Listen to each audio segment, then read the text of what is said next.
ఈరోజు మనము 8th class ఇంగ్లీష్లోని 4th యూనిట్లోని grammar ఏంటో చూద్దాము. సో మనకు 4th యూనిట్ యొక్క థీమ్ ఏంటి అంటే ఆర్ట్ అండ్ కల్చర్. ఇందులో 3 పార్ట్స్ ఉన్నాయి. ఫస్ట్ పార్ట్ వచ్చేసి the story of ikat, second the earthen goblet poem, ఇది ఒక పోయము. తర్వాత నెక్స్ట్ పార్ట్ సి వచ్చేసి maestro with mission. So the story of ikat అనే లెసన్లోని గ్లాసరీ చూద్దాం. మ్యాండేటరీ అంటే కంపల్సరీ అంటే ఖచ్చితంగా అని అర్థం. వండర్ అంటే విష్ టు నో ఆశ్చర్యపోవుట అని అర్థం. డ్రాబ్ అంటే డల్ నిరాశ లేదా దుఃఖము. పెల్ట్ అంటే త్రో లేదా షూట్ విసరడం. గిగిల్ అంటే laugh in a silly way ఇకిలించి నవ్వడం అంటారు కదా, సో అది. బ్యాబిల్ అంటే a talk difficult to understand వదరడం అని అర్థం. పెన్సివ్ అంటే serious. Hesitantly unwillingly or uncertainly సందేహించడం. ఎక్స్పెక్టెంట్లీ హోప్ఫుల్ ఆఫ్ సంథింగ్ ఎదురు చూడడం. Intersect crossing each other at a point రెండు గీతలు కలిసి ఒక స్థలాన్ని మనము ఇంటర్సెక్ట్ పాయింట్ అని అంటాం. Head gear a piece of cloth worn on head. Jubilant very happy. Resolve అంటే సాల్వ్ లేదా పరిష్కరించుట. నాట్ అంటే ఫాస్టనింగ్ ముడివేయడాన్ని మనం నాట్ అని అంటాం. Vibrant active. Compelling extremely interesting ఎక్కువ ఆసక్తి కనపరచడం కంపెల్లింగ్ అంటే అర్థం. నెక్స్ట్ వచ్చేసి vocabulary. Read the following sentences. VVS Laxman is a top class batsmen. Shruti is in class 8th. So ఇక్కడ మనకు 2 సెంటెన్సెస్లో క్లాస్ అనే వర్డ్ కనబడుతుంది. సో ఇక్కడ పైన క్లాస్ అంటే ఫస్ట్ సెంటెన్స్లో ఉన్న క్లాస్ అంటే ఏంటి అంటే టాప్ పొజిషన్లో ఉన్న బ్యాట్స్మెన్ అని అర్థాన్ని ఇస్తుంది. కానీ సెకండ్ సెంటెన్స్లో క్లాస్ అంటే ఏంటి, తరగతి. సో ఈ రెండు స్పెల్లింగ్స్ తర్వాత ప్రొనౌన్సియేషన్ సేమ్గా ఉన్నప్పటికీ కూడా వాటి యొక్క మీనింగ్స్ వాటి యొక్క అర్థం అనేది డిఫరెంట్గా ఉంది. ఇలాంటి వర్డ్స్ని ఏమంటారు అంటే హోమోనిమ్స్ అంటారు. సో ప్రొనౌన్సియేషన్ సేమ్ ఉంటుంది, స్పెల్లింగ్ కూడా సేమ్ ఉంటుంది, కానీ మీనింగ్ మాత్రమే డిఫరెంట్గా ఉంటే వీటిని హోమోనిమ్స్ అని అంటారు. సో సెకండ్ ఎగ్జాంపుల్స్ చూసుకుంటే we have 10 minutes left for the show. తర్వాత సెకండ్ సెంటెన్స్ ఏమి ఇచ్చారు, the minutes of every official meeting remains an important document. So first సెంటెన్స్లో యొక్క మినిట్స్ అంటే ఏంటి, మనకు నిమిషాలు అనే అర్థాన్ని ఇస్తుంది. కానీ సెకండ్ సెంటెన్స్లో మినిట్స్ అంటే ఏంటి అంటే సో ఒక మీటింగ్కి సంబంధించిన డాక్యుమెంట్లో ఉండాల్సిన విషయాలన్నిటిని కూడా మనము మినిట్స్ అని పిలుస్తారనమాట. So the words underlined in the above sentences have the same spelling but they differ in meaning. So spelling same ఉంది కానీ meaning అనేది differentగా ఉంది. These words are called homonyms. Find the meaning of the following homonyms with the help of a dictionary. So ఇక్కడ మనకు చూడండి కొన్ని examples ఇచ్చారు. బ్రాకెట్లో అడ్జెక్టివ్ నౌన్ అని ఇచ్చారు, వాటికి సంబంధించిన మీనింగ్స్ అనేవి. ఫస్ట్ వన్ వచ్చేసి fair. Treating people equally without favouritism. ఇది ఒక అడ్జెక్టివ్ కింద ఫెయిర్ అనే పదాన్ని మనం వాడినప్పుడు ఈ అర్థాన్ని ఇస్తుంది. తర్వాత నౌన్ కింద ఫెయిర్ అనే పదాన్ని వాడితే ఎగ్జిబిషన్ అనే అర్థాన్ని ఇస్తుంది. Next number second mind. Mind అనేది నౌన్ అయినప్పుడు ఏం మీనింగ్ ఇస్తుంది అంటే a lot of thoughts run through mind. Mind అనేది వర్బ్ అయితే టు టేక్ కేర్ లేదా బీ కేర్ఫుల్ అనే అర్థాన్ని ఇస్తుంది.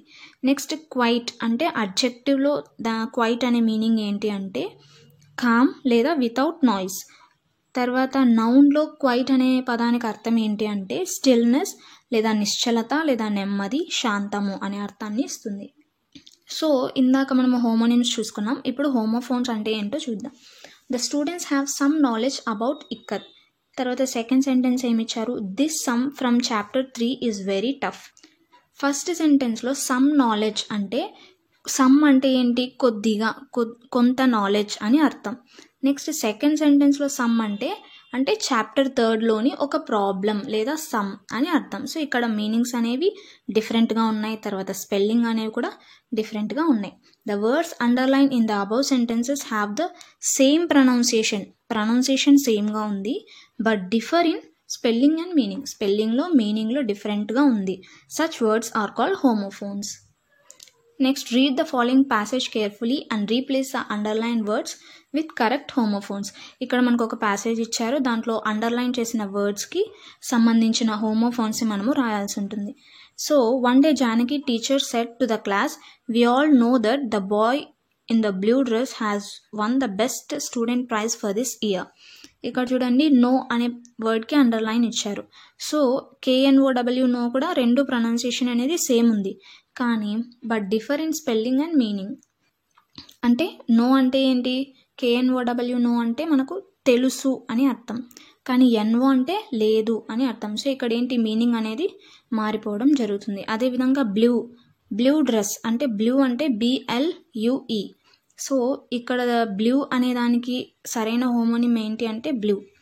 ONE 1, WON 1, ప్రైజ్కి ప్రైజ్, రైట్కి రైట్. సో ఇక్కడ నేను అన్నీ యాడ్ చేయడం జరిగింది, ఇవన్నీ కూడా హోమోనిమ్స్, మీరు చూసుకుంటే బెటర్.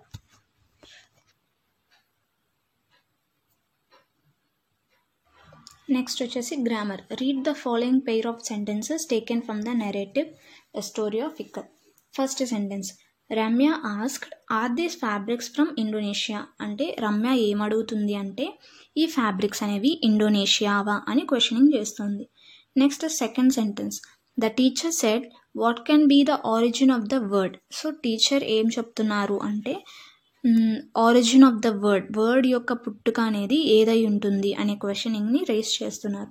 సో ఈ 2 సెంటెన్స్లో కనుక మనకు గమనిస్తే 3 క్వశ్చన్స్ అనేవి మనకు రేజ్ అవుతాయి. ఫస్ట్ క్వశ్చన్ ఏంటి, స్పీకర్స్ ఎవరు, who are the speakers, what are the exact words spoken by them. ఖచ్చితమైన సెంటెన్స్ని ఏవైతే వారు పలికినారు అంటే స్పీకర్స్ చెప్పారు. తర్వాత థర్డ్ క్వశ్చన్ ఏంటి, if you want to report the above sentences how will you do. అదే సెంటెన్స్ని నీ వేలో చెప్పాలి అంటే ఏ విధంగా చెప్తావు. సో ఈ 3 క్వశ్చన్స్ అనేవి మనము రేస్ చేయాలి. సో ఈ 3 క్వశ్చన్స్కి ఆన్సర్స్ ఎలా చేస్తామో చూద్దాం. Let's analyse the sentences 1 and 2. The first part of the sentence, Ramya asked, has a subject Ramya and a verb ask.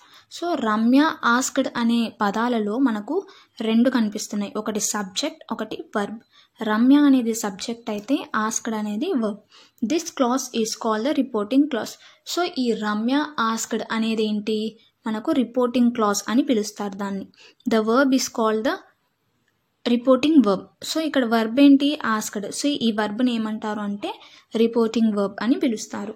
తర్వాత రమ్య ఆస్క్డ్ తర్వాత మనకు ఒక క్వశ్చన్ ఇచ్చారు కదా, are these fabrics from Indonesia అనే క్వశ్చన్ని ఇచ్చారు. So the part within the quotation marks, అది కూడా ఇన్వర్టెడ్ కామాస్లో మనకు ఇవ్వడం అనేది జరిగింది. ఇక్కడ చూసుకున్నట్లయితే ఇన్వర్టెడ్ కామాస్ ఇచ్చేసి are these fabrics from Indonesia అని ఇచ్చారు.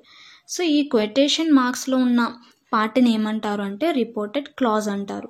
సో రిపోర్టింగ్ క్లాజ్ వేరే, రిపోర్టెడ్ క్లాజ్ వేరే, which gives the exact words spoken by the speaker. ఈ కొటేషన్ మార్క్స్లో ఉన్న వర్డ్సే ఎగ్జాక్ట్ వర్డ్స్ అన్నమాట. సో రమ్య ఆస్క్డ్ అనేది reporting clause, are these fabrics from Indonesia అనేది రిపోర్టెడ్ క్లాస్, ఆస్క్డ్ అనేది రిపోర్టింగ్ వర్బ్ అవుతుంది. Are these fabrics from Indonesia అనేవి exact words spoken by the speaker. Speaker ఎవరు, Ramya. Let's look at the answer to the C. So ఇక్కడ మనకు ఏకి తర్వాత బికి క్వశ్చన్స్కి మనకు ఆన్సర్స్ తెలిసిపోయాయి. సో సి క్వశ్చన్కి మనకి ఆన్సర్ ఇంకా రావాలి. If you want to report the above sentences how will you do, అది ఎలాగో చూద్దాం. Ramya asked if are whether those fabrics were from Indonesia. Next second సెంటెన్స్కి ఏమి ఇచ్చారు, the teacher asked what the origin of the word could be. ఈ changes అనేవి మనం ఏ విధంగా చేస్తాము అంటే, సో ఈ పైన 2 సెంటెన్సెస్లో ఇప్పుడు మనం కొన్ని చేంజెస్ చేసాం. ఆ చేంజెస్ అనేది ఏ విధంగా జరిగాయో కింద ఇచ్చారు. Let's look at the changes that have taken place. You will find the following changes. ఏలో వచ్చేసి change of the pronouns and adjectives. So ప్రొనౌన్స్ని అడ్జెక్టివ్స్ని చేంజ్ చేయాలి. దీస్ ఉంటే మనకు దోస్ రాయాలి. నెక్స్ట్ సెకండ్ చేంజ్ ఏం చేశారు, change of the verb in the reported clause. Reported క్లాస్లో ఉన్న వర్బ్ని చేంజ్ చేయడం జరిగింది. ఆర్ ఉంటే వర్ అనే బీఫామ్ వర్బ్ని మనము యాడ్ చేసాము. తర్వాత change of question to a statement by adding if are whether. So మనకు 2 సెంటెన్సెస్లో కూడా క్వశ్చనింగ్ ఫార్మ్స్ ఇచ్చారు కదా, వాటిని ఏం చేశారు, స్టేట్మెంట్ రూపంలోకి మార్చారు. ఇఫ్ లేదా వెదర్ అనే పదాలను యూజ్ చేసి. All the above changes are made when the reporting verb is in past tense. ఈ చేంజెస్ అన్నిటిని కూడా మనం ఎప్పుడు చేస్తాము అంటే రిపోర్టింగ్ వర్బ్ అంటే ఇక్కడ మనం పైన చూసుకున్నాం కదా ఆస్క్డ్ అనేది రిపోర్టింగ్ వర్బ్. ఈ రిపోర్టింగ్ వర్బ్ అనేది పాస్ట్ టెన్స్లో ఉన్నప్పుడు ఈ 3 చేంజెస్ అనేవి మనము చేస్తాం. సో మనకు దీన్నే రిపోర్టెడ్ స్పీచ్ అంటారు. సో ఈ రిపోర్టెడ్ స్పీచ్లో ఏ చేంజెస్ జరుగుతాయి అనేది మనము ఇక్కడ ఒక టేబుల్ ఇచ్చారు చూసుకుందాం. దీన్నే మనము డైరెక్ట్ స్పీచ్, ఇండైరెక్ట్ స్పీచ్ అని కూడా పిలుస్తారు. సో డైరెక్ట్ స్పీచ్లో మీకు ప్రెజెంట్ సింపుల్ అని ఉంటే అది ఇండైరెక్ట్ స్పీచ్లో మార్చేటప్పుడు పాస్ట్ సింపుల్గా మారుతుంది. ప్రెజెంట్ కంటిన్యూస్ ఉంటే పాస్ట్ కంటిన్యూస్గా మారుతుంది. ప్రెజెంట్ పర్ఫెక్ట్ ఉంటే పాస్ట్ పర్ఫెక్ట్గా మారుతుంది. అదేవిధంగా సింపుల్ పాస్ట్లో ఉన్నప్పుడు పాస్ట్ పర్ఫెక్ట్, పాస్ట్ కంటిన్యూస్ ఉన్నప్పుడు past perfect continuous, past perfect ఉన్నప్పుడు పాస్ట్ పర్ఫెక్ట్లోనే 2 డైరెక్ట్ స్పీచ్, ఇండైరెక్ట్ స్పీచ్లో 2 పాస్ట్ పర్ఫెక్ట్లోనే ఉంటుంది. తర్వాత మోడల్ వర్బ్స్ ఉన్నాయి కదా, can, may, will, would, should, ఇవన్నీ కూడా మోడల్ వర్బ్స్ అంటారు. సో ఇవన్నీ ఏ విధంగా చేంజ్ అవుతాయంటే కెన్ అనేది కుడ్గా మారుతుంది, మే అనేది మైట్, విల్ అనేది వుడ్, మస్ట్ అనేది హ్యాడ్ టుగా మారుతుంది. అదేవిధంగా ప్రొనౌన్స్ కూడా మారుతాయి. ఐ అంటే షీ లేదా హీ, అక్కడ మేల్ ఆర్ ఫీమేల్ని బేస్ చేసుకొని హీ ఆర్ షీ అనే ప్రొనౌన్స్ని యూజ్ చేస్తాం. వి ఉంటే దే యూజ్ చేస్తాం. యూ ఉంటే ఐ లేదా షీ లేదా హీ, దే లేదా వి. సో ఈ చేంజెస్ అనేవి డైరెక్ట్ స్పీచ్ నుంచి ఇండైరెక్ట్ స్పీచ్కి మార్చేటప్పుడు జరుగుతాయి. నెక్స్ట్ మనకు పోయం ఉంది కదా, ద ఎర్దెన్ గోబ్లెట్ అనే దానిలోని గ్లాసరీ చూద్దాం. ట్విర్ల్ అంటే turn something round and round అంటే గిరగిరా తిప్పడం అని అర్థం. ఫ్యాటల్ అంటే కాజింగ్ డెత్, ప్రాణాంతకమైన అని అర్థం. క్యాప్టివ్ అంటే ప్రిజనర్ అంటే ఖైదీ అని అర్థం. నెక్స్ట్ ప్యాషన్ అంటే స్ట్రాంగ్ ఫీలింగ్. కొరియోగ్రఫీ అంటే art of arranging steps for a dance. Ardent అంటే serious. Oblivion state of being unnoticed.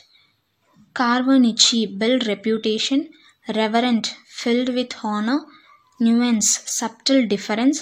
connoisseur judge of an art. coveted liked by everyone to have.